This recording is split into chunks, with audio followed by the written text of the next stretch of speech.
আসসালামু আলাইকুম ওয়া রাহমাতুল্লাহি ওয়া বারাকাতুহু। আলহামদুলিল্লাহি ওয়াহদা আসসালাতু ওয়াসসালামু আলা মান লা নাবিয়্যা বা'দা আম্মা বা'দ। সম্মানিত দর্শক ও শ্রোতামণ্ডলী, আল্লাহ রাব্বুল আলামিনের অশেষ মেহেরবানিতে আমরা শুরু করতে যাচ্ছি আমাদের ধারাবাহিক কিতাবুত তাওহীদের ক্লাস। আজকে ২৬তম পর্ব। আজ ১৩ই জামাদুল সানিয়া, রোজ বৃহস্পতিবার। লেখ রাহিমাহুল্লাহ এ অধ্যায়ে বলছেন, বাবু মা জা ফিল কুহানি ওয়া নাহবিহিম, মানে কাহেন বা গণকের ব্যাপারে যেসব ভয়াবহতা বা সতর্কীকরণ এসেছে এবং এর সাথে অন্যান্য এই গণকের মতো অন্যান্য বিষয়গুলা যা আছে, গণনা করে যে ভবিষ্যতের খবর দেওয়া এবং এরকম অন্যদের ব্যাপার, যেমন তারা সেটা আররাফ হতে পারে, অর্থাৎ যে অনেক কিছু জানে, বিভিন্ন বিষয় সে চিন্তা ভাবনা করে নিজেকে দাবি করে যে সে অনেক কিছু বলতে পারে, বা জ্যোতিষী, বা যে বালুতে দাগ দিয়ে বা পাথর নিক্ষেপ করে কিছু জানার দাবি যারা রাখে, এসব প্রসঙ্গেই যা কিছু ভয়াবহতা এসেছে সে মর্মে তিনি এই অধ্যায় এখানে স্থাপন করেছেন। তো এর কারণ কি? কিতাবুত তাওহীদ, এটা কিতাবুত তাওহীদে এই ধরনের বাব নিয়ে আসা অধ্যায় এখানে স্থাপন করার উদ্দেশ্য হলো যে ইতিপূর্বে লেখক রাহিমাহুল্লাহ জাদু এবং জাদুর ধরন, বিভিন্ন রূপ, এগুলা বর্ণনা করেছেন পরস্পর ২ অধ্যায়ে। এরপরে আবার ওই ধরনেরই একটা, যেটা গণকগিরি বা ভবিষ্যদ্বক্তা, এ ধরনেরই বিষয় এখানে স্থাপন করেছেন। তো জাদু, যেটা প্রকৃত জাদু, সেটা তো আমরা শিখেছি, জেনেছি যে সেটার হুকুম কুফুর। জাদুঘর তার শাস্তি হচ্ছে হত্যা, এগুলা জেনেছি। এরপরের অধ্যায়ে জাদুর বিভিন্ন রূপ নিয়ে, রূপগুলা কখনো একেবারে জাদুর পর্যায়ে চলে যায়, কখনো রূপক অর্থে জাদু, সেগুলো আমরা যেমন গীবত, পরনিন্দা, বিশেষ করে পরনিন্দা বলতে চুগলখড়ি, যেটা একজনের কথা আরেকজনকে লাগিয়ে বিবাদ সৃষ্টি করে, এটাও জাদুর মতো প্রতিক্রিয়া করে। জাদুতে যেমন স্বামী স্ত্রী বিচ্ছিন্ন করে ফেলে, তেমন একজনের কথা আরেকজনকে লাগিয়ে বিচ্ছিন্ন করে ফেলে, সেই জন্য এটার সাথে সম্পর্ক, এগুলা বলি। তারপরে কথা, অনেক কথা আছে জাদুময়ী কথা, এর দ্বারা প্রতিক্রিয়া ঘটে, এগুলো আমরা জেনেছি। এরপরে আমরা কাহিনের অর্থ হচ্ছে কি, যে ব্যক্তি ভবিষ্যতে শয়তানের উপরে ভরসা করে ভবিষ্যতে কি হবে না হবে এ ধরনের কিছু বলার দাবি রাখে, যে সে হচ্ছে আসলে কাহেন বা গণক। এটা আমরা বুঝবো। তাইলে এখন লেখক রাহিমাহুল্লাহ এই অধ্যায়ে যা বলবেন, তার আগে আমরা আরও কিছু ভূমিকায় জানতে চাই যে এর বিভিন্ন ধরন রয়েছে। এর মূল হচ্ছে যে ভবিষ্যতের খবর দাবি করা, ভবিষ্যতের খবর দাবি করা, যেরকম আমাদের অতিবাহিত হয়েছে ইয়াফা সম্পর্কে, তারপর তর্ক সম্পর্কে, তেয়ারা সম্পর্কে। ইয়াফা যেমন এই যে পাখি উড়িয়ে, পাখি তাড়িয়ে কিছু করা, তেমনিভাবে আবার এই যে কি বলবো, ওটাকে বালুতে দাগ টেনে বা আবার ওই যে পাথর নিক্ষেপ করে কিছু দাবি করা, তেমনিভাবে তেয়ারা, অর্থাৎ যে কিছু দেখে বা কিছু শুনে কুলক্ষণ নির্ণয় করা, যে এই দেখলাম তাহলে এই হবে। এগুলা বর্ণনার পরে লেখক রাহিমাহুল্লাহ আরও এ ধরনের কুসংস্কার কিছু উল্লেখ করছেন, যেগুলো আবজাদ, অক্ষরগুলা করে টেনে, যেমন কোড নাম্বার, অক্ষরের মার্কিং নাম্বার, এগুলা দিয়ে যেগুলা করা হয়, তাবিজ দেওয়া হয়। তেমনিভাবে জ্যোতিষকর্ম, তারকা দেখে বিভিন্ন গায়েবের খবর দাবি করা, এই ধরনের বিষয়। তেমনিভাবে আমরা রাশিচক্রর কথা জানি, এগুলা করে। তেমনি হাত দেখে, হাতের রেখা দেখে হাত পড়ে, তেমনিভাবে এই যে চায়ের পেয়ালা পড়ে, এগুলা অনেক কিছুই করে থাকে, কুসংস্কার করে থাকে। আর এগুলা মোটামুটি সব কিসের মাধ্যমে ঘটে, কিভাবে এরা এগুলা কর্ম করে থাকে, মানুষকে বিভ্রান্ত করে, যে এটা বিভিন্ন বিষয় রয়েছে। তেমন সেটা হচ্ছে কি যে তারা অর্থাৎ আল্লাহ রাব্বুল আলামিন যখন ফেরেশতাদেরকে নিয়ে ফায়সালা করেন কোনো বিষয়, তখন এই ধরনের এই শয়তান, জিন শয়তান একেবারে একটার পর একটা দুনিয়া পৃথিবী থেকে নিয়ে একেবারে আকাশ পর্যন্ত উপর পর্যন্ত একটার পর একটা তারা যে ওই কথা চুরি করে যেটা হক কথা, যেটা ফায়সালা দেন আল্লাহ রাব্বুল আলামিন, ওই কথাটা শুনে ফেলতে পারে। অনেক সময় তাদেরকে আল্লাহ রাব্বুল আলামিন পোস্তারাঘাত মেরে ধ্বংস করে দেন। তো ধ্বংস হওয়ার আগে কিছু শুনে যদি পালিয়ে যেতে পারে, এটা আল্লাহর হিকমত।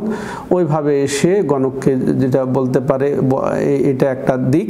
আর দ্বিতীয় দিক, সাধারণ জিন ওই গণককে বিভিন্ন বিষয়ে খবর বলতে পারে। কারণ জিনকে আল্লাহ রাব্বুল আলামিন যে রূপ বদলের এবং এক স্থান থেকে আরেক স্থান দ্রুত স্থানান্তর হওয়ার, দ্রুত চলে যাওয়ার যে আল্লাহ পাওয়ার দিয়েছেন, ওই পাওয়ারের ক্ষেত্রে ওখানে কি ঘটছে না ঘটছে ওখান থেকে সে শুনে এসে লাগাতে পারে, দেখে এসে লাগাতে পারে, কোথায় কি হলো কি গেল, সব এগুলা বলতে পারে। অতএব জিনের মাধ্যমে দ্বিতীয় পদ্ধতি সরাসরি। আর একটা হচ্ছে যেটা আল্লাহর ফায়সালা চুরি করে নিয়ে, দ্বিতীয় হচ্ছে জিনদের সাহায্যে, তৃতীয় হচ্ছে কি যে অনুমান করে অনেক কথা বলে ফেলা বা মিথ্যা করে অনেক কথা বলে ফেলা।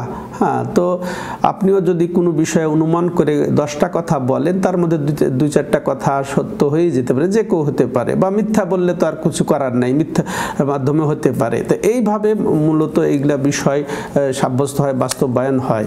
এখন আমরা এটাও জানবো যে আগের ছিল জাদুর অধ্যায়, জাদুর অধ্যায়ের সাথে বর্তমান এই অধ্যায় যে গণকের অধ্যায়ের সাথে সম্পর্ক কি।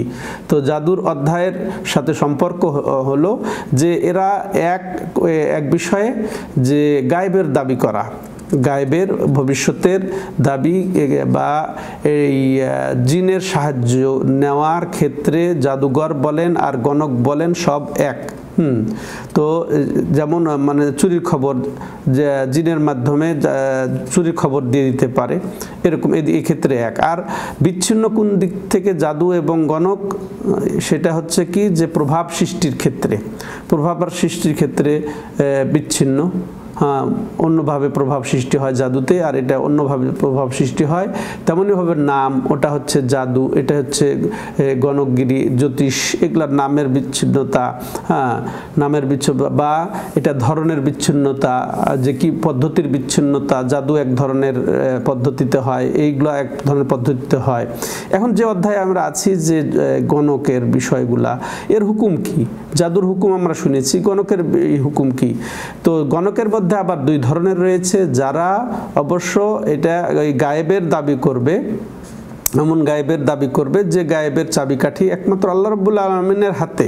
হ্যাঁ, তো সে অবশ্যই কুফরি করলো, এটা সে অবশ্যই কুফরি করলো, কারণ আল্লাহর সাথে সে অংশীদারিত্ব করলো যে আল্লাহ গায়েব একমাত্র আল্লাহ জানেন, সেও গায়েব জানে। তো এটা অংশীদারিত্ব, ফলে এটা কুফরি বা শিরক, এটা হুকুম আমরা জানলাম। এরপরে দ্বিতীয়ত যেটা আমরা জানবো, দ্বিতীয় হুকুম হচ্ছে কি, ও আর এটা হুকুম হচ্ছে কাহিনীর কি, যে সে যে গায়েবের যে দাবি করে সে কাফের। আর দ্বিতীয়ত এরা যে কুফরি করলো বা এরা যে শিরক করলো, এটা 2টা কারণ। একটা হচ্ছে গায়েবের দাবি করার কারণে, আর দ্বিতীয়ত হচ্ছে কি যে তারা এর ফলে এই স্বার্থ উদ্ধারের কারণে তারা জিনের সাথে সম্পর্ক গড়ে, আল্লাহর সাথে সম্পর্ক বাদ দিয়ে, আল্লাহর সাথে নৈকট্য অর্জন বাদ দিয়ে, আল্লাহর সাহায্য কামনা বাদ দিয়ে তারা জিনের সাথে সম্পর্ক গড়ে এবং সাহায্য চায় জিনের কাছে। এই জন্যে কুফরি, হ্যাঁ। তো আসেন আমরা সরাসরি অধ্যায়ে যাই। এখন লেখক রাহিমাহুল্লাহ দলিল উপস্থাপন করছেন তার এই অধ্যায়ের ক্ষেত্রে। তো তিনি প্রথমে এনেছেন মুসলিমে যা বর্ণিত হয়েছে, রাওয়া মুসলিমুন ফি সাহিহিহি আন বাযে আজওয়াজিন নবী সাল্লাল্লাহু আলাইহি ওয়াসাল্লাম আনিন নবী সাল্লাল্লাহু আলাইহি ওয়াসাল্লাম কানা মান আতা আররাফান ফাসালাহু আন শাইইন ফাসাদ্দাকাহু লাম তুকবাল লাহু সালাতুন 40 ইয়াওমা। হ্যাঁ, তো এটা সহিহ মুসলিমে এসেছে, তার সহিহ গ্রন্থে। তিনি তার অর্থাৎ তিনি, এখানে রাবি আরও আছে, তিনি তার নবী সাল্লাল্লাহু আলাইহি সাল্লামের কোনো স্ত্রীর কাছ থেকে বর্ণনা করছেন। এটা কোনো স্ত্রী যদিও আছে, এখানে আসলে হাফসা রাদিয়াল্লাহু তাআলা আনহু থেকে বর্ণিত। তো তিনি বর্ণনা করছেন নবী সাল্লাল্লাহু আলাইহি সাল্লাম থেকে, যে নবী সাল্লাল্লাহু আলাইহি সাল্লাম বলেছেন, যে ব্যক্তি আররাফের কাছে আসলো এবং তাকে জিজ্ঞাসা করলো কোনো বিষয়ে এবং সেটা সে সত্য মনে করলো, বিশ্বাস করলো, লাম তুকবাল্লাহু সালাতুন আরবাঈনা ইয়াওমান, তার 40 দিন পর্যন্ত সালাত কবুল হবে না। কত মর্মান্তিক, ভয়াবহ। হাদিসে এসেছে মান আতা আররাফান। আররাফ আসলে যে, ও তো বললাম যে বিভিন্ন বিষয় জানে, হ্যাঁ, বিভিন্ন বিষয় জানে, বিভিন্ন আলামত লক্ষণ বা আভাস পেয়ে এগুলা দাবি করে, সে হচ্ছে আররাফ, জানার দাবি। মারেফা থেকেই আররাফ, হ্যাঁ, যে ভবিষ্যতের বা অদৃশ্য বা দেখা যায় না এ ধরনের কিছু বিভিন্ন আলামত দেখে সে যে দাবি করে সেই হচ্ছে আররাফ। ভবিষ্যদ্বক্তা বলা হয় বা গণক, এটা আসলে আররাফ গণক কাছে একই জিনিস, এই জন্য হাদিসটা এখানে এসেছে। যে এই গণকের কাছে, ভবিষ্যদ্বক্তার কাছে আসলো এবং তাকে জিজ্ঞাসা করলো কোনো বিষয়ে এবং সেটা সে বিশ্বাসও করলো যা সে বলল, তাহলে তার পরিণতি কি? যে তার কোনো সলাতই কবুল হবে না 40 দিন পর্যন্ত। নাসালুল্লাহ আফিয়া। তার 40 দিন সলাত কবুল হবে না বলতে কোনো সওয়াব সে পাবে না, কিন্তু তার ফরজ আদায় হয়ে যাবে, ফরজ আদায় হয়ে যাবে। যে ব্যক্তি সলাত আদায় করবে সে একেবারে সলাতের যত শর্ত রোকন একের পুঙ্খানুপুঙ্খরূপে একেবারে সঠিকভাবে সলাত আদায় করবে, কিন্তু তার কোনো সে সওয়াব পাবে না। আর এভাবে করতেই থাকতে হবে। এ নয় যে কবুল হবে না, আমি সলাত আদায় করব না, এটাও কিন্তু সুযোগ নাই এখানে। হ্যাঁ, তাহলে এরকম সলাত তার কবুল হবে না, যদিও সে সহিশুদ্ধভাবেই সলাত আদায় করে। 40 দিন পর্যন্ত তার কবুল হবে না। আল্লাহু আকবার। তাহলে এই জাদুর এতে কি গণক, এই গণকের অবস্থা কি? এই অবশ্য যে দুই অবস্থাতে যে শিরিক করলো এর থেকে মুক্ত নয় সে, মানে সে শিরক করলো যেটা তাওহীদের বিপরীত। এই জন্য লেখক রাহিমাহুল্লাহ এই অধ্যায় রচনা করেছেন। এই গণকগিরি এইটাও হচ্ছে তাওহীদের বিপরীত। যে এই বলছি যে গণকের কাছে আসবে, জিজ্ঞাসা করবে, বিশ্বাস করবে, তো সে তার থেকে তাওহীদ দূর হয়ে যাবে, ঈমান তার নষ্ট হয়ে যাবে। তাইলে এটা তাওহীদের বিপরীত, যার কারণে লেখক রাহিমাহুল্লাহ এখানে অধ্যায়টা এনেছেন। হ্যাঁ, আর কিছু আছে যে তাওহীদের পরিপন্থী না হলেও তাওহীদ পরিপূর্ণতার পরিপন্থী, সেজন্য তিনি এখানে এনেছেন। তো এখানে আসলে গণক দুইভাবে শিরকের মধ্যে পতিত হয়। প্রথম হচ্ছে কি, যে এলমে গায়েব দাবির ক্ষেত্রে সে শিরকে পতিত হয়। সে এলমে গায়েব দাবি করে, যেটা একমাত্র আল্লাহর হক। লা ইয়ালামুল গায়বা ইল্লা হু, আল্লাহ ছাড়া কেউ গায়েব জানেন না। তারপরে ইনদাহু মাফাতিহুল গায়ব, তার কাছে গায়েবের চাবি আছে, তিনি ছাড়া কেউ জানেন না। তাহলে বোঝা গেল গায়েবের চাবিকাঠি একমাত্র আল্লাহর হাতে। তো গণক হোক আর জ্যোতিষী হোক আর জাদুকর হোক, যে দাবি করবে সে মুশরিক হয়ে যাবে। হ্যাঁ, সে মুশরিক হয়ে যাবে।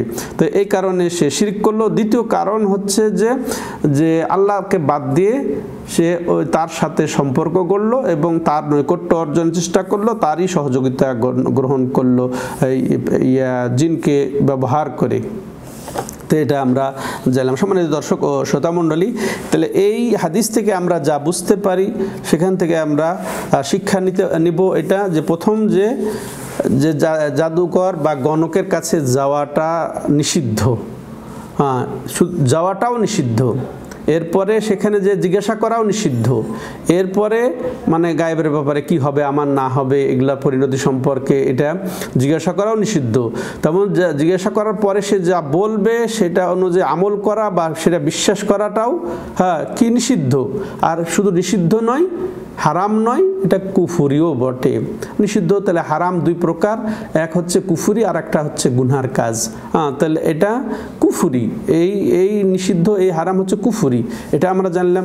দ্বিতীয়ত এটাও আমরা জানলাম যে এটা এই এই গণকের কাছে যাওয়াটা এটা হচ্ছে কাবিরা গুনহার অন্তর্ভুক্ত, এটা কাবিরা গুনহার অন্তর্ভুক্ত। তৃতীয়ত যেটা আমরা জানলাম যে আসলে গণক গণকের কাছে হয় ব্যক্তির কাছে হয় ইমান থাকবে, না হয় কুফুর থাকবে। তো এর সাথে এটা আমাদেরকে জানতে হবে যে এই বিশ্বাস, কেউ যদি বলে যে আমি গণককে বিশ্বাস করি আর সে বলবে যে আমি কোরআনে বিশ্বাস করি, এটা হতেই পারে না।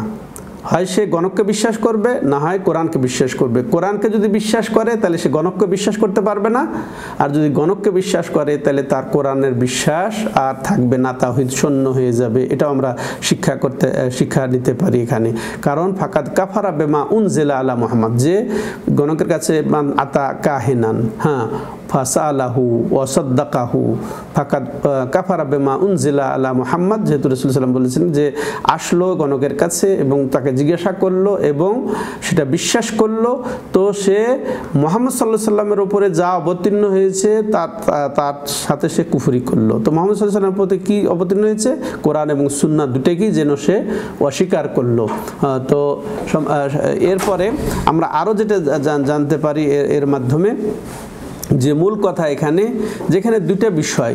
প্রথম হাদিসে এসেছে যে ব্যক্তি এই গণকের কাছে আসলো, গণকের কাছে আসলো এবং বিশ্বাস করলো, তার 40 দিন পর্যন্ত সালাত কবুল হবে না। আর আরেক হাদিস পেলাম যে আসলো, জিজ্ঞাসা করলো, বিশ্বাস করলো, সে যেন নবী সাল্লাল্লাহু আলাইহি সাল্লামের উপরে যা অবতীর্ণ হয়েছে তা অস্বীকার করলো, তার সাথে কুফরি করলো। তো এখান থেকে এই মাশাআল্লাহ শেখ সালেহ আল ফাউজান হাফিজাহুল্লাহ ইনি বলছেন, যে ব্যক্তি এই গণকের কাছে আসলো কিন্তু তাকে বিশ্বাস করলো না, আসলো এমনি শুধু তার কাছে গেছে, এই জন্যে তার 40 দিন পর্যন্ত সালাত কবুল হবে না।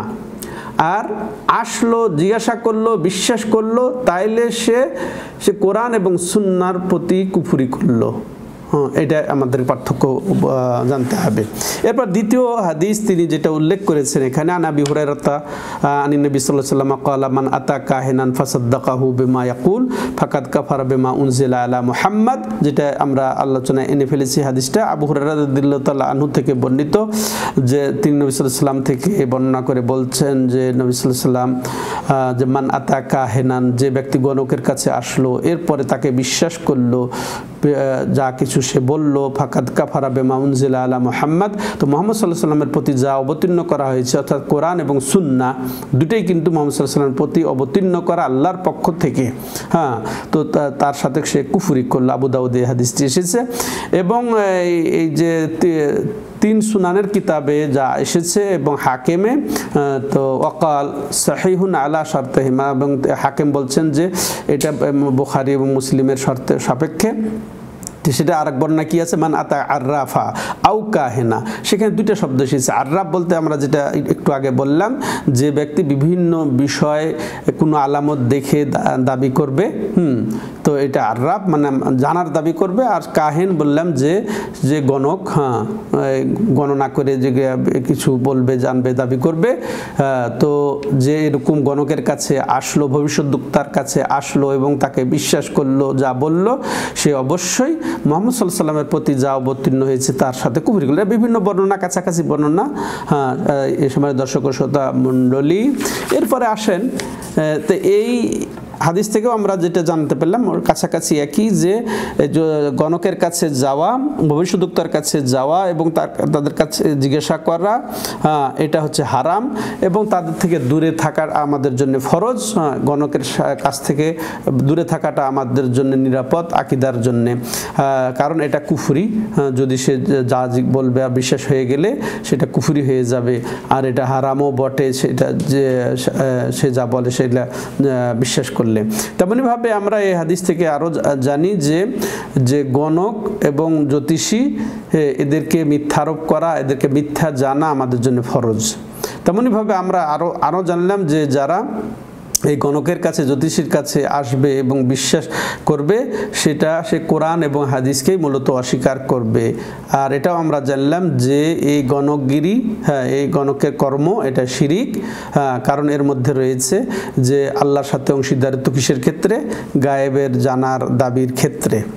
এরপরে আর হাদিস দলিল হিসেবে লেখক রাহিমাহুল্লাহ যেটা বর্ণনা করেছেন আন ইমরান ইবনে হুসাইন রাদিয়াল্লাহু তাআলা আনহু মারফুআ লাইসা মিন্না মান তাতায়্যারা আও তুতায়্যারা লাহ আও তাকাহানা আও তুকুহানা লাহ আও সাহারা আও সুহরা লাহ ওয়া মান আতা কাহিনান ফাসাদ্দাকা বিমা ইয়াকুল ফাকাদ কাফারা বিমা উনজিলা আলা মুহাম্মাদিন সাল্লাল্লাহু আলাইহি ওয়াসাল্লাম। ইমরান ইবনে হুসাইন প্রখ্যাত সাহাবী, তিনি বর্ণনা করছেন রাসূল সাল্লাল্লাহু আলাইহি সাল্লাম থেকে যে সে আমাদের অন্তর্ভুক্ত নয়, সে আমাদের অন্তর্ভুক্ত নয়, উম্মতের অন্তর্ভুক্ত নয়। হ্যাঁ, এটা এরকমই ভয়াবহ যে আসবে, সে উম্মত থেকে বহির্ভূত হয়ে যাবে। হ্যাঁ, তো এটা অবশ্য এটা কাবিরা গুনাহ, এতে কোনো সন্দেহ নেই। তো যে কে আমাদের অন্তর্ভুক্ত নয়, রাসূলের বলা যে মান তাতায়্যারা, যে কুলক্ষণ নির্ণয় করলো কোনো কিছু শুনে বা কোনো কিছু দেখে, হ্যাঁ সামনে পড়ে গেছে কোনো অপ্রিয় জিনিস দেখে বা কিছু খবর, অন্য খারাপ খবর আসলো, এটা শুনে যে কুলক্ষণ নির্ণয় করলো, আও তুতুইয়ারালা, বা যার জন্যে কুলক্ষণ নির্ণয় করা হবে, আও তাকাহানা, বা যে গণনা করলো বা যার জন্যে গণনা করা হলো, আর যে জাদু করলো আর যার জন্যে জাদু করা হলো, হ্যাঁ তাইলে কি সে আমার অন্তর্ভুক্ত না। কে বলছেন? রাসূলুল্লাহ সাল্লাল্লাহু আলাইহি ওয়াসাল্লাম। আমরা সতর্ক হয়ে যাই। এরপরে এখানেই যুক্ত হয়েছে হাদিসে ইতিপূর্বের মতোই ওমান আতা কাহিনা ফাসাদ্দাকা বিমা ইয়াকুল ফাকাদ কাফারা বিমা উনজিলা আলা মুহাম্মাদ, যে ব্যক্তি এই কাহিনীর গণকের কাছে আসলো এবং তাকে বিশ্বাস করলো, যা বলল, সে অবশ্যই মুহাম্মদ সাল্লাল্লাহু আলাইহি সাল্লামের উপরে যা অবতীর্ণ হয়েছে তার সাথে কুফরি করলো। তাহলে আরও কিছু বর্ণনা এসেছে, আমি ওদিকে আর যাচ্ছি না। তো এরকমই বর্ণনা ঠিক এটা ইমরান ইবনে হুসাইন থেকে, তারপর তেমনিভাবে আব্দুল্লাহ ইবনে আব্বাস থেকেও এসেছে, কিন্তু তিনি ওই শেষ অংশটা উল্লেখ করেন নাই, মানাতা কাহেনা, এটা ছাড়া। এবার ইমাম বাগাবী সাহেবুত তাফসীর, ইনি এগুলার ব্যাখ্যা করছেন কি, যে আররাফ বলতে কি, যে হাদিসে আসলো মানাতা আররাফান, আররাফা বলতে যেটা আমরা জেনে ফেলেছি যে কিছু জানার সে দাবি করলো, কিছু আভাস পেয়ে বা কোনো কিছু লক্ষণ বুঝে যে দাবি করলো, যাতে সে কি করে, যে চুরি হওয়া জিনিসের খবর দিয়ে দেয়, হারিয়ে যাওয়া জিনিসের খবর দিয়ে দেয়, বা এ ধরনের কিছু।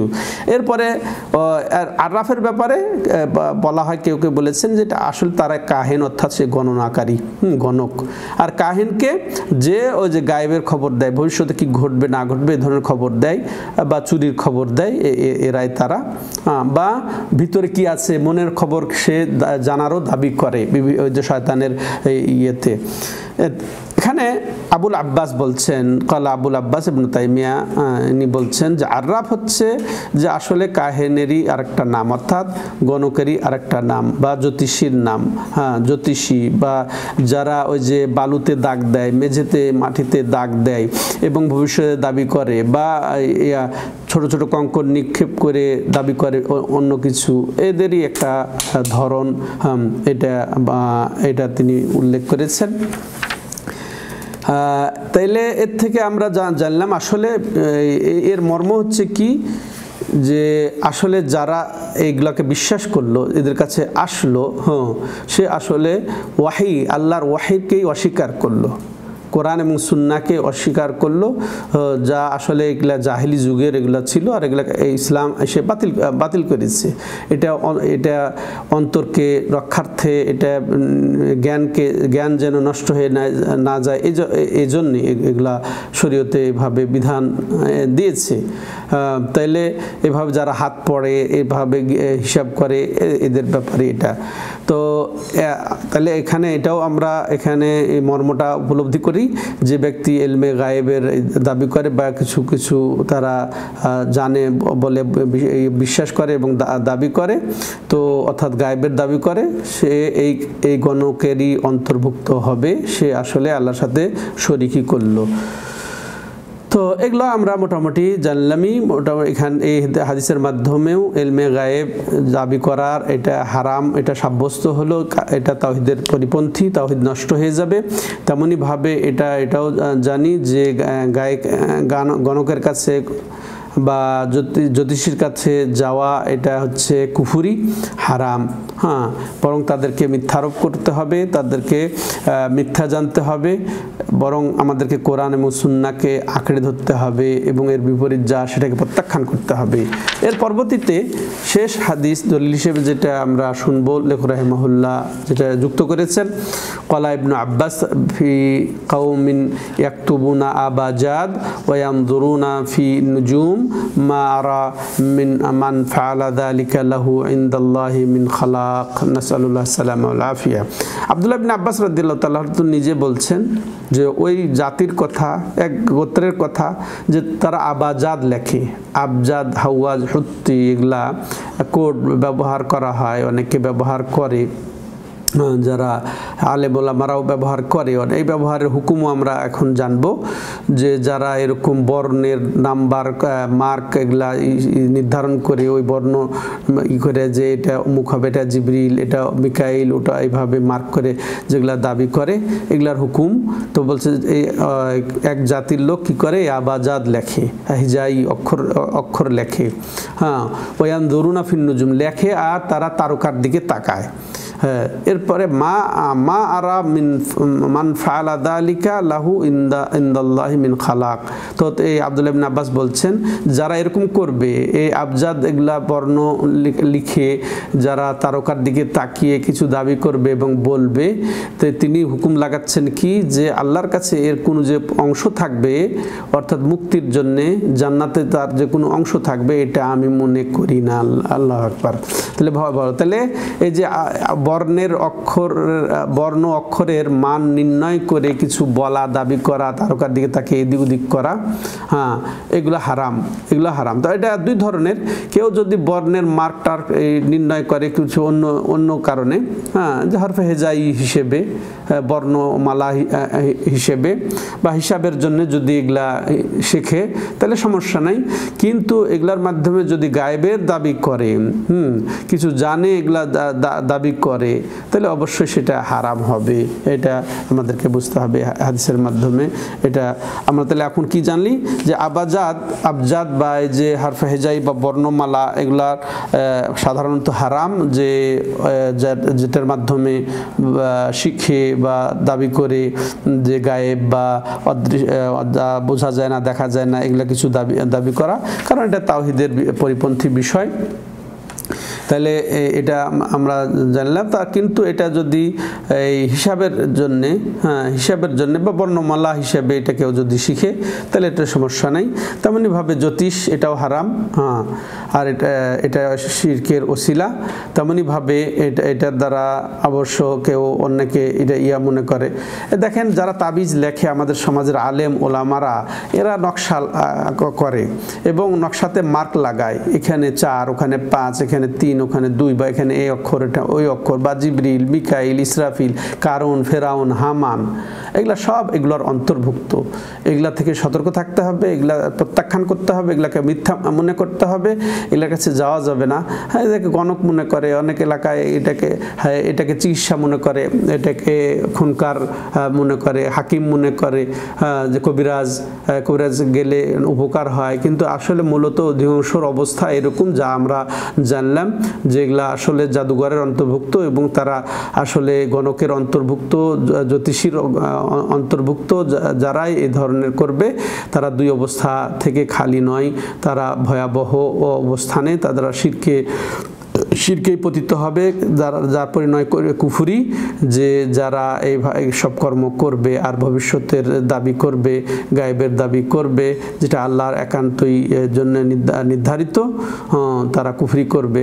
অতএব এই চ্যাপ্টারটাই আমাদেরকে ক্লোজ রাখতে হবে, বন্ধ রাখতে হবে। কোনো কবিরাজের কাছে, এই ধরনের কবিরাজের কাছে, যেগুলো আল্লামদ, এগুলা নবী সাল্লাল্লাহু আলাইহি ওয়াসাল্লাম যেগুলো বলেছেন, এগুলোর কাছে যাওয়া যাবে না। আল্লাহ আমাদেরকে বুঝার তৌফিক দান করেন, আমাদেরকে সতর্ক থাকার তৌফিক দান করেন। হাযা হুয়া ওয়া সাল্লাল্লাহু আলা নবিনা মুহাম্মদ ওয়া আলা আলিহি ওয়া সাহবিহি আজমাইন। সুবহানাকাল্লাহুম্মা ওয়া বিহামদিকা আশহাদু আল্লা ইলাহা ইল্লা আনতা আস্তাগফিরুকা ওয়া আতুবু ইলাইক।